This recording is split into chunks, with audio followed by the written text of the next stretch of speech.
দর্শক, নববর্ষ বরণ করতে কক্সবাজার সমুদ্র সৈকতে পর্যটকদের পদচারণায় মুখর। কক্সবাজার সমুদ্র সৈকত থেকে সরাসরি যুক্ত হচ্ছেন সহকর্মী সাইফুর রহিম শাহিন। শাহিন, সৈকতে পর্যটকদের উপস্থিতি কেমন এবং নববর্ষ বরণে কি কি আয়োজন ছিল সেখানে জানাবেন।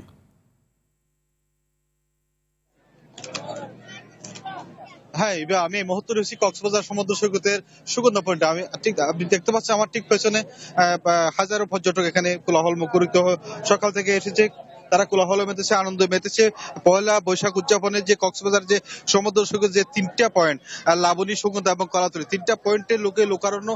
পর্যটকরা এখানে সকাল থেকে বর্ষবরণে মেতেছে এবং তারা সমুদ্রে স্নান করছে। কেউ বা পয়লা বৈশাখের নববর্ষের পোশাক পরে সমুদ্রে বিচরণ করছে এবং তারা পরিবার পরিজন নিয়ে এখানে সুশৃঙ্খল ভাবে তারা আনন্দ উদযাপনে ব্যস্ত রয়েছেন। আমরা দেখতে পাচ্ছি এখানে সুশৃঙ্খল পর্যটকরা সুন্দরভাবে এই যে বিশাল সমুদ্র সৈকত তারা নববর্ষ পালনের জন্য এখানে সকাল থেকে এসেছেন এবং এই পর্যন্ত তারা কোনো ধরনের অপ্রীতিকর ঘটনা ছাড়া এখানে অবস্থান করছে। সমুদ্র সৈকতে তারা পয়লা বৈশাখ এই সমুদ্র সৈকতকে তারা উদযাপনের কেন্দ্রবিন্দু হিসেবে বেছে নিয়েছেন অনেক পর্যটক।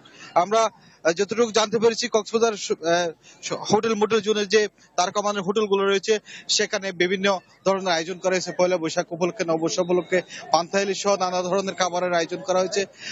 বিভিন্ন তারকামানের হোটেলে তারা ইনডোরে তারা এই আয়োজনগুলো সম্পন্ন করছে এবং এখনো পর্যন্ত সেটা অব্যাহত রয়েছে এবং কোনো ধরনের অপ্রীতিকর ঘটনা ছাড়া কক্সবাজারে সকাল থেকে এই পর্যন্ত বর্ষবরণের নানা জেলা প্রশাসনের পক্ষ থেকেও বিভিন্ন ধরনের অনুষ্ঠানমালা অনুষ্ঠিত হয়েছে এবং বিভিন্ন ব্যক্তি পর্যায়ে এবং প্রাতিষ্ঠানিক পর্যায়েও পয়লা বৈশাখ উদযাপন করা হচ্ছে।